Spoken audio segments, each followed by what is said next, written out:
there's three P's in my philosophy of running a business, or even if you put that philosophy to life, is firstly problems, identifying the problems, then being positive, and then persevering. And if you can do all three, like firstly, because firstly, if you don't identify a problem, you can never overcome that Yeah. problem. So identifying the problem, number one, then you always be positive and think that whatever challenge you have, there's a reason why you're in that challenge. That challenge is meant to push you for the next level. You might not see it now, but that is what the challenge is. And Yeah. your thinking should be that you'll overcome that challenge. And you can only do that with positive thinking. And then when you persevere by constantly thinking positively and seeing how you will overcome that challenge, eventually you will overcome that challenge.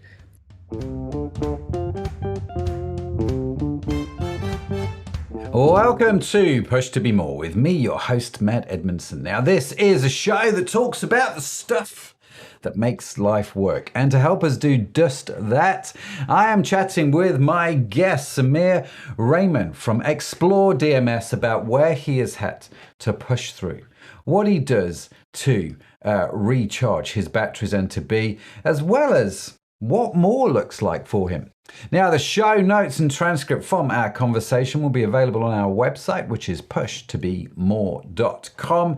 And whilst you're there, if you haven't done so already, make sure you sign up for our newsletter, because each week we email you the links and the notes from each podcast. They come through to your inbox automatically. It's totally free, so make sure you do it. Why not? Sign up. Now, this episode is brought to you by Orient Media, which helps entrepreneurs and business leaders set up and run their own successful podcast. Why should I care, you ask? Well, that's a very good question. Because for me, podcasting is perhaps the single best marketing tool that is currently out there. I have found running my own podcast to be really rewarding. It opens doors to amazing people like nothing I have seen. I have built networks, made friends, and had a platform to champion my customers, my team, and suppliers. There's a lot of benefits to podcasting, and I think just about any entrepreneur or business leader should definitely have their own podcast, just because it's had such a huge impact on my business. Of course, that sounds great in theory, doesn't it? But there's a whole bunch of questions which then come up. How do I know if I'm doing the right podcast? How do I set it up? Oh, I mean, the list of questions goes on. That's where Orient Media comes in. Oh, yes. You see, I love to talk to people. I'm just not a big fan of all the other stuff, like production and all that sort of thing. So Orient Media step up and they take it off my plate. I get to do what I'm good at, and they brilliantly take care of the rest. So if you're wondering if podcasting is a good marketing strategy for your business, and I think it probably is, do connect with them at orientmedia.com. That's AURION media.com.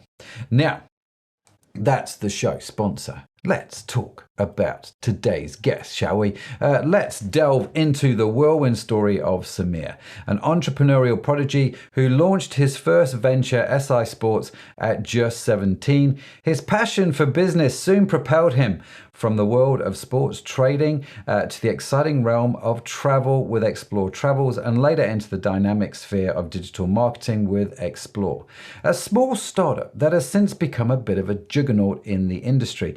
Now, beyond being a savvy businessman, Samir is also a lifelong learner and mentor, personifying the essence of dynamic leadership in the entrepreneurial world. Samir, great to have you on the show. How are you doing, man? All good, thank you. Yourself?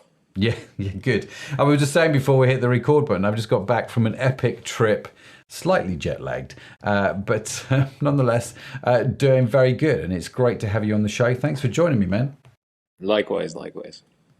So, I mean, that was a heck of a bio and an intro. Now, one of the things that I do know about you, Samir, and we're going to get into this, and is actually you started life a little bit earlier than this, didn't you? You started selling cricket bats at school, from memory. Yeah, exactly. I think it was in A levels, my first year in A levels, and this is where because I love playing cricket, and I thought in the UK the cricket bats were very expensive. So I was like, look, I didn't even know what a word entrepreneur means at that time and stuff. So the thing is, I just basically made a brand called SIS was my initial, and then one of my friends, his initial. I got some stickers made, and I used to get bats imported from Pakistan. Put my labels on those bats and go to different cricket clubs. And I used to buy the bat for like 20 quid and then end up selling it for 120. So 6x. So I was making a lot of money in A levels, but then I Yeah. ran into supplier issues and all that kind of stuff. Taught me a thing or two. I made some money, but it did teach me a few things whilst I was running that business. Yeah, no doubt, no doubt. And it's interesting, isn't it, how many entrepreneurs you talk to that started life much earlier. That there was something in them that had this sort of hustle when they were at school, selling all kinds of stuff. But you're the first person that I've come across that started their own cricket bat brand whilst doing A levels. Yeah. So well done on that. That was great. That was great. Now, Samir, let's start with our opening question because, as you know, this show is sponsored by Orion Media, and we like to ask this question of everybody. So, if you had your own podcast and you could have anyone on your show to interview, whether someone from the past or someone from the present, the only boundary here, I suppose, is that they've had to have a big impact on your life. So I'm kind of curious, who would you have on the show and why? Well, we'll stick with a cricketing legend, but I think he's been in the news quite a lot these days. He's the former Prime Minister of Pakistan, Imran Khan. Ah, I mean, the thing is, we've known Imran from very close quarters, because my father was one of the founding members of his political party oh wow. and stuff. So we've been in close quarters with him. But since I was growing up, he's had an impact from that perspective that the guy never gives up. So Mm, he has whatever goals he has, he always goes for those goals. And his philosophy is that you only lose when you give up. Otherwise, you can come out of any situation mm, as long as you just don't give up. And this is something which has happened in my life. Starting business without any capital, some like a lot of challenges and all that kind of stuff. And perseverance is something which I believe if you persevere with things, you can overcome with any problems you come across. And this is something which Imran, challenges. He is in a bit of a rut at the moment as well, given the political situation in mm, Pakistan at the moment. But the guy is still, although a lot of people have left him and stuff, and he's still, standing tall. And he's like, "I'll fight till his last blood." mm, So the thing is, so that philosophy is something which has had a very, uh, has had a positive impact in my life, and I believe in this. That look, you can overcome any challenge as mm. long as you don't give up. So yeah, so I would love to have a conversation with him to find out where does he get his conviction and faith from, because that is truly inspiring. It's a really interesting thing, isn't it? Because a lot of people, me included, would probably say to the answer to this question, I'd love to talk to Churchill, who, is Of course. famous for saying we never give up. And I'd probably ask him a very simple question, the same as you. Where does that drive come from, that conviction, that faith, to just be that determined, to just persevere in the face of setback after setback after setback? And it would be a really fascinating conversation. I mean, why would you? I guess my question here is, Samir, is how do you think he would answer that question? The thing is, I think he's become very spiritual in his. I mean, the thing is, I don't know if you know much about Imran. He was known to be a playboy back in the Yeah. day. He had that kind of persona. Any celebrities and stuff, like, he was always in the news for, those kind of things. But I think over the years, he's become a lot more spiritual, and he believes that, the thing is, when he passes away, and like given the faith and stuff, he wants to be seen that, look, at least he tried to do his best Mm, for his country. And I think that is what drives him. Because mm, the thing is, the initiative, like, he came from a very privileged background. in Pakistan. But when his mother had cancer, he built a cancer hospital, which is perhaps one of the only cancer hospitals in the world which gives 80% like treatment for free for people, because he was like, Wow. look, I can take my mother to London for a cancer treatment, but the people back home, they can't. Mm. So I think that is what drives him. That look, he wants to that have that belief that he tried his best to serve his people who made him Imran. So I Hmm. think that is where he gets it from. Yeah. Yeah. Ah, interesting. Interesting. So is that what drives? I mean, if this is a characteristic that you like in him, is this something that you see in yourself? This persistence, this perseverance. I think perseverance is the key. I mean, the thing is, I always tell my team, I say, look, the thing is, one thing is there's three P's for me. I know in marketing there's four P's, but there's three. There's three P's in my philosophy of running a business, or even if you put that philosophy to life, Mm. is firstly problems, identifying the problems, then being positive, and then persevering. And if you can do all three, like firstly, because firstly, if you don't identify a problem, you can never overcome that problem. Yeah. So identifying the problem, number one, then you always be positive and think that whatever challenge you have, there's a reason why you're in that challenge. That challenge is meant to push you for the next level. You might not see it now, but that is what the challenge Hmm. is. And Yeah. your thinking should be that you'll overcome that challenge and you can only do that with positive thinking. And then when you persevere by constantly thinking positively and seeing how you will overcome that challenge, eventually you will overcome that challenge. And what that does is it builds your character. Mm. And that is my philosophy, because the thing is, like, especially over the last couple of years as a business, we've taken a bit of a battering in comparison to what we were doing from 2014 to 20. Yeah. But there's a reason why we went through that. There were certain mistakes which we made. There's certain market things which we should have studied better. Then there was the comfort zone which we were in. But again, those problems, once we identified, and now we're working on certain things by thinking positively and by persisting within Mm. our own space we are in instead of giving up.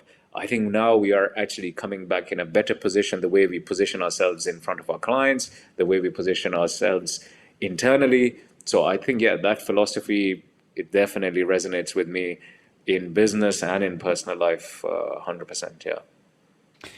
So where did you? I mean, I will come back to the three Ps because I'm quite interested to dig into those a little bit. But I'm kind of curious, Samir, where did you learn this from? Is this something that you picked up? Is this something you read about? Is this something that has always been there? Is this something you inherited from your parents or your family? I'm kind of curious where this driving you has come from. That's a very interesting question. The thing is, I myself, like when I look back, because when I reflect, I was like, where did this come from? The thing is, I've always, from my younger days, been known as a fixer in Mm. my family, whatever issues and all that kind of stuff. I was always there. And certain things which happened in my, like when I was growing up and stuff, it made me actually a good listener as well. Like, for example, my dad cribbing about small things, and I'm just there to listen to him so that I can give him some comfort and stuff like that. But that was actually grooming me for the certain characteristics I've developed in this part of my life.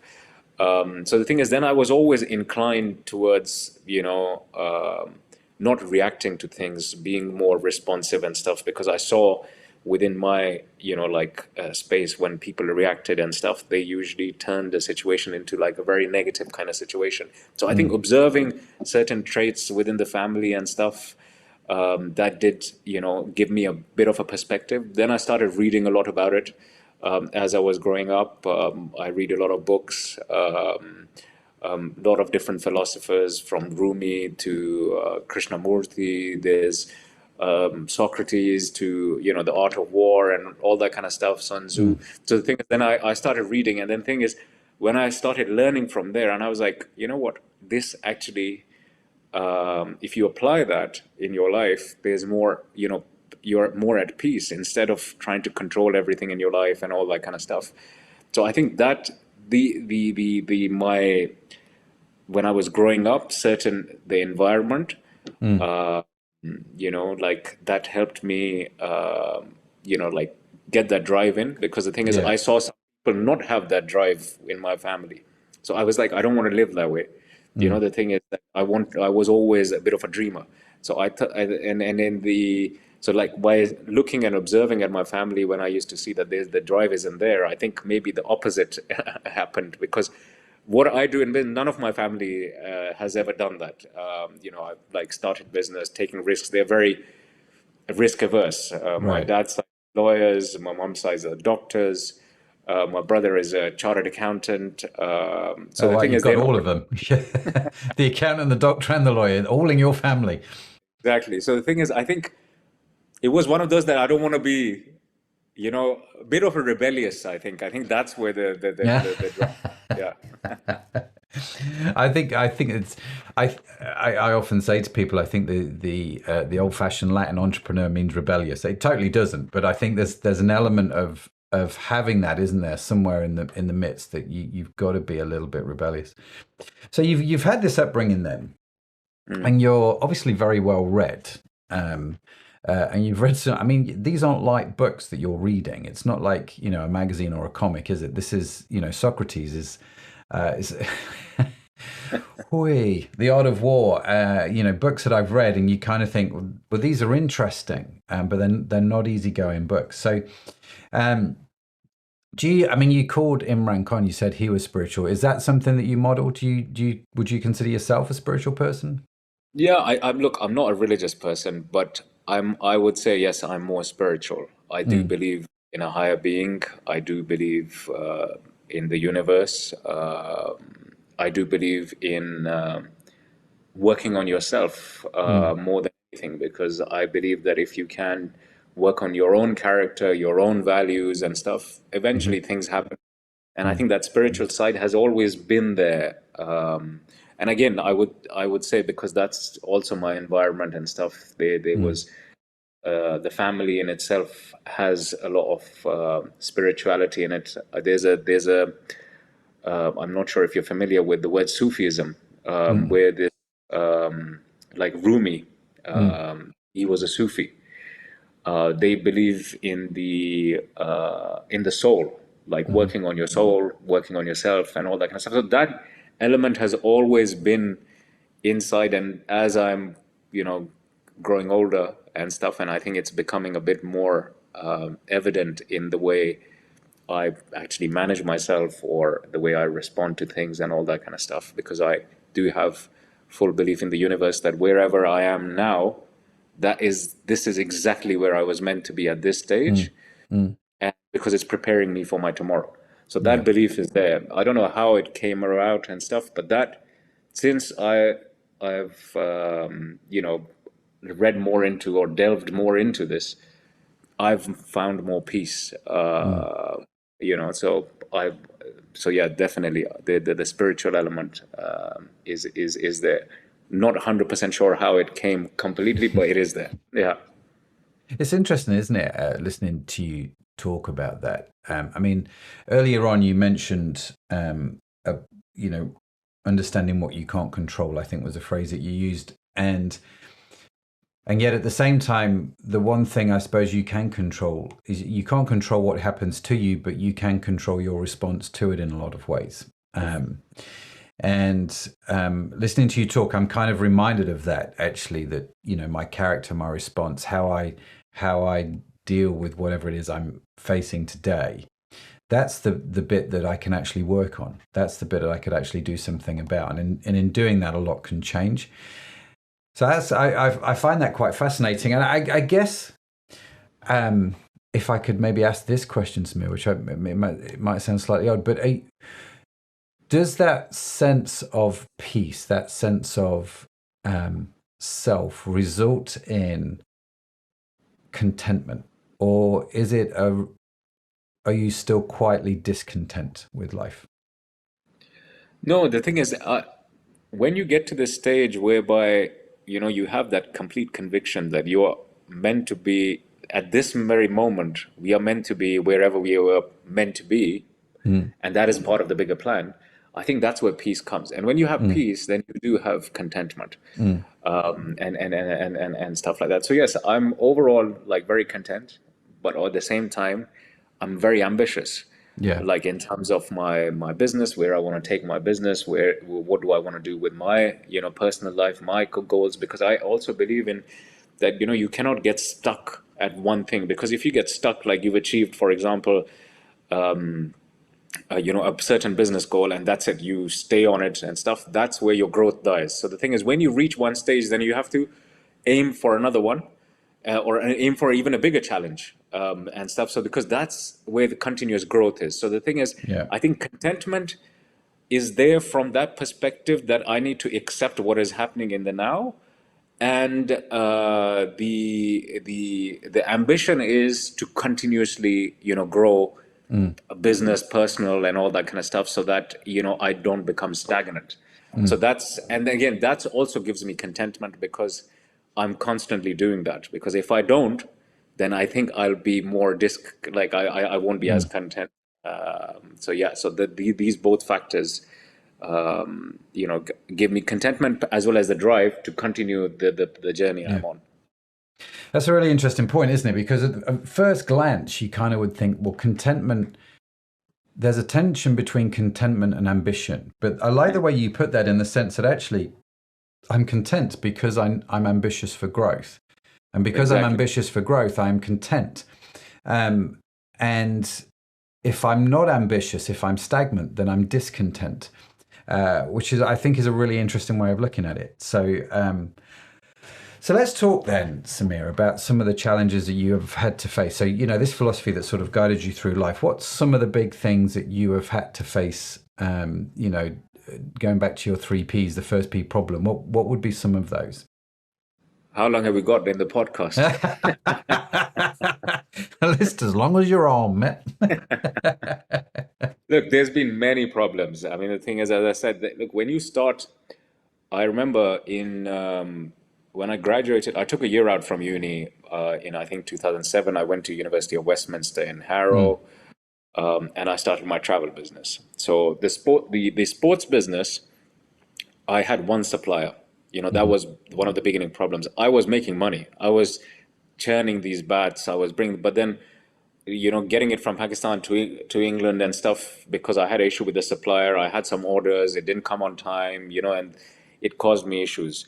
So again, identified the problem, that listen, mhm. do not put your eggs in one basket. So when I started Yeah, Explore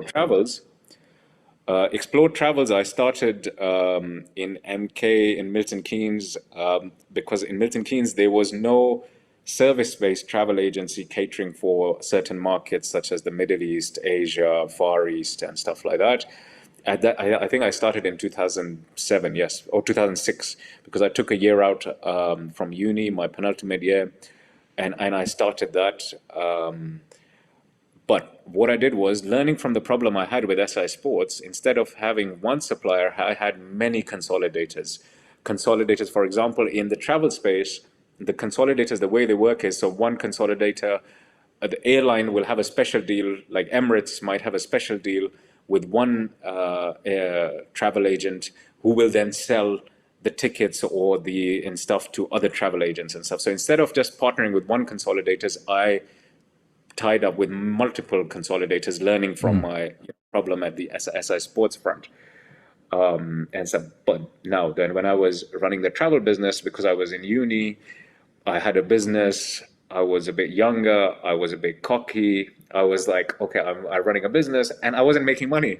I was doing revenue, but revenue is vanity, profit is sanity. That's yeah, the so, but I was doing revenue, and I was used to get some free tickets. So I used to travel a bit because of that, because I made contacts and all that kind of stuff. So I was enjoying that part of the business, like talking to different people. And one of my best sales was a ticket I sold to this guy, and I made only £1 on it. But then that became a business, long-term business contact, because that was my first business contact right. within the travel space. But then we made hundreds of pounds, hundreds of thousands of pounds from those guys in the future. But yeah, so the thing is, when we what's it called, the consolidator problem, then the problem of profits, that there was no profits, the revenue, there was more revenue, not much profits. Then after some time, I, instead of selling the business, because I didn't even know you could sell a business, when I got into explore like my digital side of things, I was like, I got an offer from someone to sell the database to a consolidator, and they would have bought it for like 20, 30,000 pounds or something like that. Because over the years with my travel business, I made like the revenue was £250,000. So the revenue was good. Just first year we turned over £250,000 pounds and stuff, but I hardly made any profit. Wow. Then second year I learned a bit and stuff like that. But then again, I identified that, learn from that problem, that look, if I make a successful business, even if it's not making money, if someone comes in, they can put the money in and they can scale it, and then they can make more money from that business. Yeah. So the thing is, again, learned from that. So then when Explorer happened, the digital side of things, when I launched the agency, I was like, I need to be a bit more flexible, because I wasn't being flexible, in my previous businesses, because I didn't listen to perhaps someone who gave me the advice of like, speaking to someone, they might be able to, put a proposition and something Yeah. like that. I remodeled. We started Explore as an infrastructure company first, like how solutions and stuff are, and this was my degree, by the way, how technology is used to run a business. I started off with that, but then I quickly remodeled because I didn't enjoy it. And I was like, listen, if I want to work somewhere 9 to 5, or when it's your own business, 9 to 9, and stuff, I want to enjoy it. So then I Yeah. remodeled and became more into marketing and digital side of things. So yeah, there was a lot of problems which carried on from the different businesses I ran and stuff, which I continuously learn even now, because we still made mistakes in the last 2 years, but we've identified that, working on it, being positive, and all that. But the main thing is like taking time out to actually reflect, because sometimes you don't, when you're in on a high, you don't actually reflect back on the mistakes you make. So this is something which I've started doing a lot more. But yeah, the problems are, I can go on each problem for like 4 hours, but there's been many problems in the business. But we've managed to, overcome quite a lot. There's still a lot of challenges, but it's not about, how far you have to go. Sometimes you have to look back and see how far you've come, because that gives you Yeah. perspective. Yeah. Because if you look, then it's a mountain, and you can get scared. So yeah, sometimes you have to look back and say, listen, we've come a long way. We've got a long way to go. But as long as we learn from the little mistakes we've made, that makes a difference. Yeah, very powerful stuff. Very powerful stuff. So you talked about at the end there. You talked about taking time to reflect, and this is something you now do on a regular basis. What does that look like for you? Basically, the thing is, first thing is like, I remember like a few years back, if there's any issues and challenges, I would want to address them like there and then, and stuff. And sometimes when you try to do things, because in my personal life, I majority of my decisions I make it on the whim. Even in my business life, I used to make it on the whim and my gut. I still trust my gut a lot. But what I've done is that, instead of reacting to them instantly, trying to solve them or whatever, just take a step back, just pause a bit, just digest it properly, instead of just trying to solve it, so Mm, that we can address it in a better way. So just the approach has been a bit different. yeah. Instead of trying to sort it out there and then, just take a bit of time, digest it, do some war gaming, the Sun Tzu art of war kind of thing, like see the difference, and then trying to work things out accordingly. So yeah, so that slight change, that's what Mm. we've done. That I mean, that's top advice, isn't it? And I'm thinking of a simple example that for me, I wrote down in my journal the other day. I really must stop send if an email is like super important, like 7, 8, 9 out of 10 importance. I really must stop sending it straight away. And so I developed a system whereby it goes into a separate program. I get to mull on it for a few days, and then I get to send it. It saves me no end of drama. But this ability to stop and reflect is quite an interesting talent and skill that you've developed, Samir. Because like you, I think life is so busy for a lot of people that their heads are down just all the time, and coming up for air and is their main priority. Let alone coming up for air, stopping and reflecting on what's happened and letting things ruminate for a little while. Have you found this practice hard to do, or has this been pretty straightforward? No, to be honest with you, I think this is has been in me for some time. So I haven't found it challenging. I think I've Mm, developed it a lot more mm, as and when, like with my experience and all that kind of stuff. yeah. But I would say that it came naturally. And again, this is where you have to go back to your, childhood and all that kind of stuff. Certain things, like being in certain situations when you're at a younger age, sometimes you don't know why, you've like you start to complain that why am I, in that situation and stuff. But then Mm, as I look back, because I do spend a lot of time in solitude, because I do like to reflect a lot mm, in my personal life and in my business life. And when I look back and I'm like, you know what, this situation happened because it was teaching me this now. mm, The thing is, this is why when I look back, and there's a lot of tough situations when I was growing up, at that time, probably I was, as a kid, I used to complain, or like I didn't like those situations and all that kind of stuff. But now when I look back and I'm like, I'm grateful, because that is what has taught me to become, like, for example, a good listener, to mm, just not respond, not react, respond to things and all that kind of stuff. And don't get me wrong, as humans, there's certain things which we all get triggered by, and so do I. But if I get triggered by something, I would reflect back when I'm on my own and say, listen, next time I don't want this thing to trigger me and stuff. So this is where the continuous growth comes in and all that kind of stuff. So that's mm. something which I am really big on. So I think over time it's definitely helped me. But I think that's the part of it was actually quite natural. Yeah, that's interesting. That's interesting. I liked the I like how your three P's start with the problem, because again, one of my observations about people, and I include myself in this category, is it's easy to bury your head in the sand and not actually define the problem. I remember very early on in our marriage, we had some financial issues. It wasn't because of my wife; it was because of my stupidity before we got married. Um, and I found, actually, if I wrote down on a big piece of, I got a piece of wallpaper and I wrote down our financial situation. I'd put it on the back of our bedroom door. Um, Once I found that I'd done that in the middle of the night when my brain is going loopy, and it's imagining all kinds of things. Because I'd actually defined the problem, I could look at that on the back of the bedroom door and go, actually, no, this is reality. So, it sort of centered my thinking and my thoughts and my hopes and my prayers a lot more, because I could define it. And so I think I learned at this point, actually defining the problem is half the battle, 100%. and and not burying your head in the sand. Right? Is that what you Yeah, I is that think what you found? even Yeah, exactly. Because even, like, you take any situation, you might be feeling disappointed because you got certain email or a certain text or a certain thing.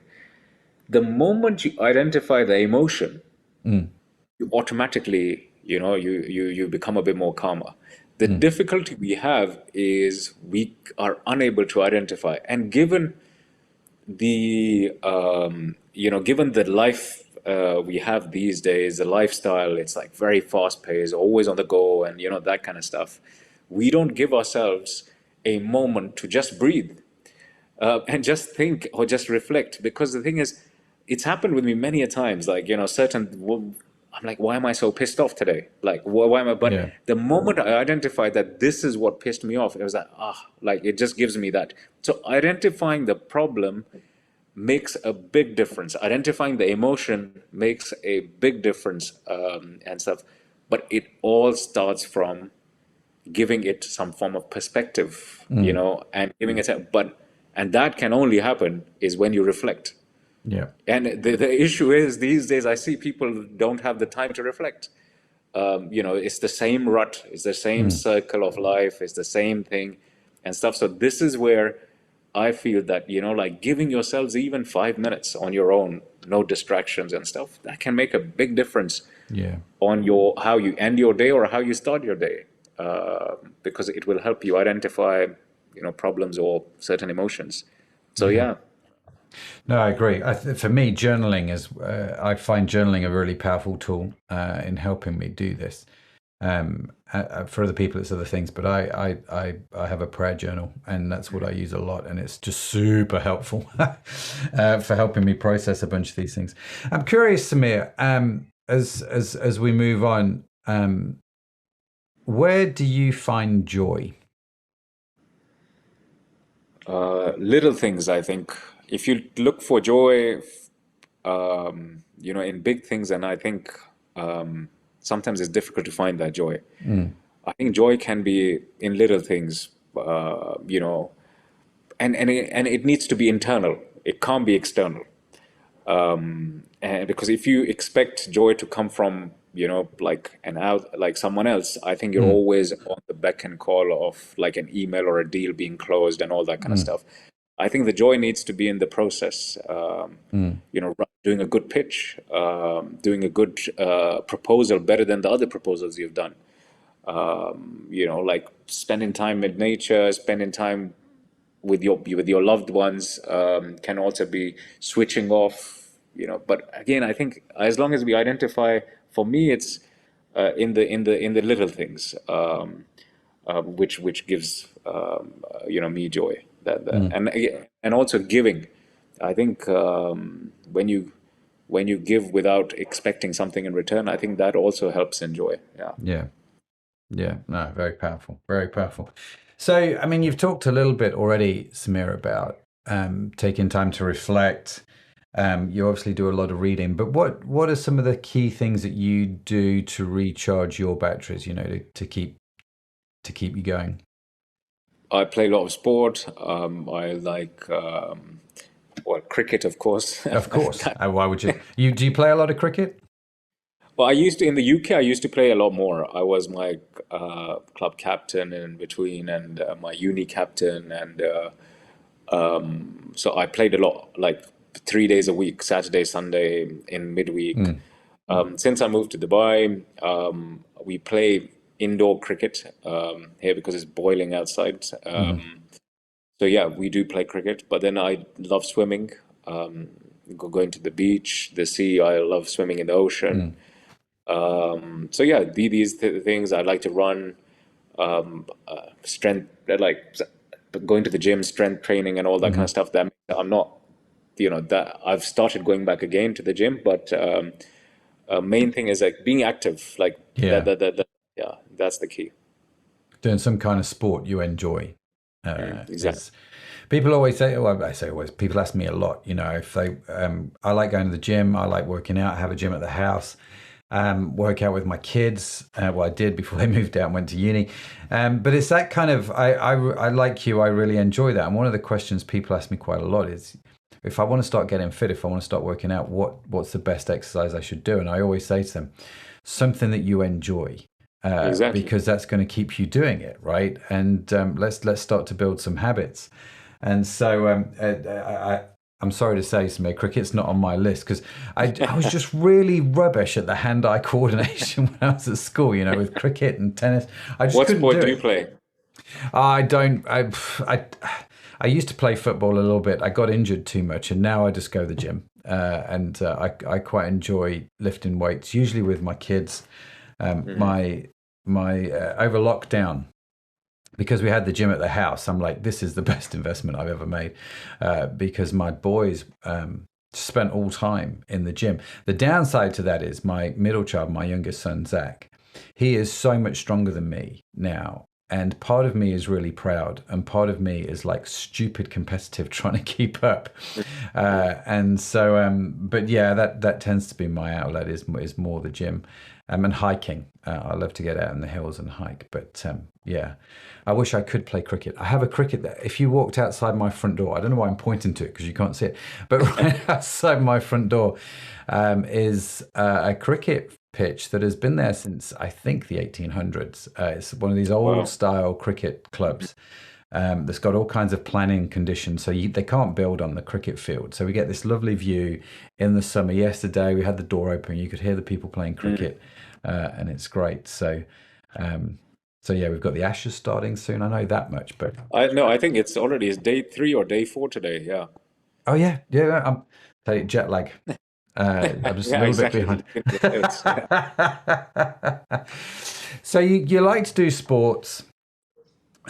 You like to spend time alone, solitude, just sort of reflecting. Um, so in the midst of all of this, what's the plan? What does more look like for you? What's the future hold? Business wise, we're working, look, we've been in this space for 12 years, in the digital marketing space, Mm, for 12, and we still feel there's a big gap, knowledge gap between clients and agencies. Clients do not understand what a brand means. hmm They think brand is a logo. Yeah. Agencies do not educate the clients in terms of what brand is, hmm or what branding is, because I think it's the job of agencies to educate the client, but agencies wants to close the business and all that kind of Yeah, stuff, yeah, so yeah. they end up doing a half-baked job. So we are actually, what more looks like for us is we want to be, and we're working on something without going into too much detail, which we feel is going to disrupt the marketing agency space. Because again, as I said to you, the three Ps are still here to play. Like two Yeah, years yeah. as a business, we took a bit of a battering, due to multiple reasons. Like our growth went downhill a bit and stuff like that. But in that gave us a time to take a break, hmm pause, see what we were doing. We were in our comfort zone. And an idea was born at that stage, which actually solves, the issue of educating clients, so that they can make informed and better decisions. It I will actually help reduce operational costs for an agency without compromising on quality. And it actually gives back to the resources who are working in an agency, who are always look out for, more like work outside of an agency, and mm who get bored and stuff, of the work they're perhaps doing in an agencies because they're working on similar clients. So, Yeah. that is what more looks out is basically disrupting the agency space, and that is our focus at the moment. And this is where we're spending majority of our time at present. So disrupting the agency space. I love this word, disrupting. Um, and so maybe when you're allowed to share a little bit more of that, you'll have to let me know what's going on because I'm super intrigued. I'm super intrigued by all the different possibilities and ideas. So, Samir, it's got to that time of the show, my friend, where we turn to the question box. Oh yes, state of the art graphics there on the screen. Shall I be scared? No, no. I mean, you can be if you like. I'm just thinking what I could do. I could just. I'm looking at this on my. Let's press this button here. See if this works. Hang on. There we go. So we got the stupid sound effects going on. Right. I'm going to flick through the cards. You're going to tell me when to stop. Wherever we stop, that'll be the question that I ask. So Okay, perfect. you go for it. Stop. Okay. So, it's an interesting question. What's the worst thing that could happen to you? Oh wow, that is very interesting. Okay.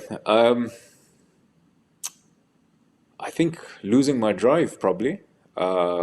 That is the worst thing which can happen to me because the thing is, so far, anything which we've come across, if I didn't have the drive or the ambition, I don't think I would be able to overcross those hurdles. So yeah, Yeah, I think losing my drive might be the worst thing which could happen.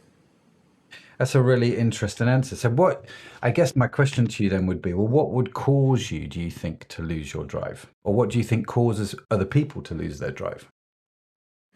I don't know. I mean, the thing is, I don't want to sound like overconfident, or there's a fine line between arrogant and overconfident. Mm, I don't know if I can lose my drive. But I actually know. You know what it is? I think what causes people is, and this is where we started this podcast from, I think it's setbacks and when you give up. mm, Because when you fail in one or two, because the thing is, it's not just the failure, it's how you look at that failure. And it's never a failure, if you've learned. It's cliched, mm. we all hear this Yeah. kind of stuff. But I think the setbacks, the constants, because sometimes you'll get setback after setback after setback. And it's not, and this is why I'm also a champion of believing that you need to internalize stuff so that is people around you, they'll come in your ear and say that, listen, this is never going to work, you'll never be able to do it, you'll never be able to do it. And eventually that drive will go and stuff like that. So it's actually having the ability to what we said, not giving up. I think Mm, if you do not give up from anything you encounter, eventually you will overcome any problem you might face, whatever the problem may be. But I think, yeah, people usually setbacks and failures and what other people say to them. I think that is what causes that has shattered a lot of dreams yeah. in like over the in the world. Yeah, That's a really interesting point. And it's what fascinates me about your story, Samir, is because I'm listening to you talk, and I get the philosophy of don't ever give up, but I also get the philosophy of you need to recognize when it's time to change. of Because course. you can spend. There's a phrase we have in England, which I don't know if it translates internationally for our international listeners, called "flogging a dead horse," Yeah, and it's that recognizing that. And I'm listening to you talk about this philosophy, but I also recognize in your life you pivoted from the cricket bats to the travel to the digital. Now you're disrupting again. So it's not giving up is not sticking with the same thing when you shouldn't be hundred sticking with the same percent. thing. For you, not giving up is you just keep charting your way forward. You keep navigating the Exactly. ship, don't you? And Yeah, it might be a slightly different direction, and that's okay. But we're going to keep going, and we're going to keep learning. We're going to keep exactly. growing. And I think that's such a valuable thing. It's such a valuable lesson in life to have. And yeah, I like that. What's the worst thing that could happen? You could lose that ability just to keep going, that ability to lose your Exactly. drive. Yeah. Um, yeah, fascinating. Samir, listen, I've what a brilliant conversation, and I feel like we could definitely keep going on this. But if people want to reach out, if they want to connect with you, if they want to find out more about your digital agency over in Dubai, what's the best way to do that? I think LinkedIn, my personal LinkedIn account, these days I'm quite active in terms of dishing out certain case studies or certain presentations, which actually are were designed with a view of educating our audience. So yeah, my personal LinkedIn might be the best shout. Our website, of course, it has details, but the LinkedIn side of things, because it's a bit more personal. Yeah. Mm-hmm. No, fantastic. We will, of course, link to Samir and his website and his LinkedIn profile in the show notes as well. So if you get those, you'll also get the links to Samir. But do reach out, do say hello, do head over to LinkedIn. Do we just search your name, Samir Rahman, or is there something else we need to search for? I think it is Samir Rahman, yes. Samir Rahman Explorer, I think that should be, but my name should be able to, yeah. But if you Yeah, yeah. add all two of them by the company name and my name, then you should be able to find it. Yeah. You should definitely come up. Yeah, If exactly. Well, I hope so. yeah, something's wrong with LinkedIn that day. Yeah, exactly. Um, Otherwise, uh, yeah, reach nothing out wrong through with the us, website. with LinkedIn. Yeah. Yeah, absolutely. How do you find LinkedIn? I find LinkedIn both a really fascinating platform, but also slightly frustrating at the same time. Yeah. It's sort of, I've got a love-hate relationship with it. I don't know about you. Same. I think people look when people try to cold like use it as a cold sales channel. I think that's where the issue comes Yeah. because the thing is people don't even do any research. Otherwise, it's a great platform to be able to find some information about the person you're connecting to, the kind of Hmm. content they've engaged with, the kind of content they've posted and published, and then have a conversation with them. Like not just try to sell. Like I got an email the other day, like two emails in LinkedIn. saying that we're doing software development and stuff. Why don't we do? And then like it's just like pure cold Yeah. sales. And I was like, I'll never speak to you. Like, Yeah. I'm they, not I would never interested. talk to you. But Yeah. had you gone into a bit more, effort in terms of finding out, what we have done, what we've done with our clients, their case studies, and then plug yours, then I would have said, listen, these guys have done some, looked into it. Then I might connect with you and have a dialogue. So I think it's a great platform, but you need to put in effort. You cannot just use it as a cold sales channel. I think you can build relationships, but as with any relationship, it requires effort, and LinkedIn Yeah. is no different. That's very true. I like that. Yeah, very, very true. Well, so if you reach out to Samir on LinkedIn, just do your research. Don't just try and sell him stuff. Exactly. That's the bottom line. Talk about cricket. Talk about Imran. Talk about cricket and Imran Khan. The way to your heart. No, that's brilliant. Samir, listen, thanks, man. Thanks so much for coming on the show. Super, super enjoyed the conversation. I love your positivity. I love, in a lot of ways, the simplicity in how you approach life. And, the lessons that you've learned along the way. Super inspired. Thanks for coming on and just sharing your story, Appreciate man. it. Really appreciate it. No, appreciate you having me. It's been great fun. Oh, fantastic. Fantastic. What a great conversation. A huge thanks to Samir again for joining me today. Also, a big shout out to today's show sponsor, Orient Media. If you're wondering if podcasting is a good marketing strategy for your business, because it creates that two-way conversation that Samir was talking about, do connect with them at orientmedia.com. That's AURION media.com. Now, be sure to follow Push to Be More wherever you get your podcasts from, because we have yet more great conversations lined up, and I don't want you to miss any of them. And in case no one has told you yet today, you are awesome. Yes, you are. It's just a burden you have to bear. It's a burden Samir has to bear. It's a burden I have to bear. It's a burden you have to bear as well.